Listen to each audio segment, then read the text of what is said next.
निर्गुणं निर्विकल्पं निर्वीणं निराकाशमाकाशवासं भजे निराकारमोङ्कारमूलं तुरीयं निराजनकोटिकपीठं गिरीशकरालं महाकालकालं कृपालं गुणाकारसंसारपारं गतोऽहं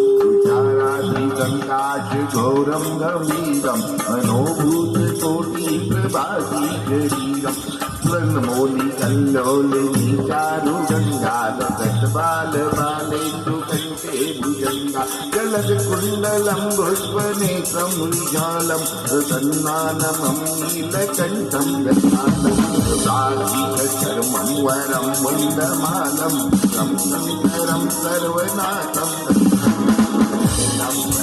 अजलपं परेशम् अखण्डं अजं भानुकोटिप्रकाशं जयीशूलनिर्मूलनं शूलपाणि भजेऽहं भवानी पतिभावनाकल्याणकल्पान्तकारी सदा सच्चिदानन्ददाता बुधानन्दसन्दोहमोहापहारी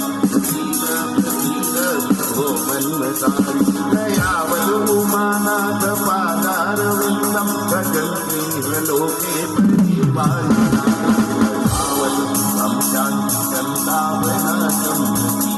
प्रभो सर्वभूतादिवासं न जानामि योगं जपोमेव पूजा ततोऽहं सदा सर्वदा शम्भुपुत्रं जराजन्मदुःखोपतातप्रमणं प्रभो पाह्यापन्मामि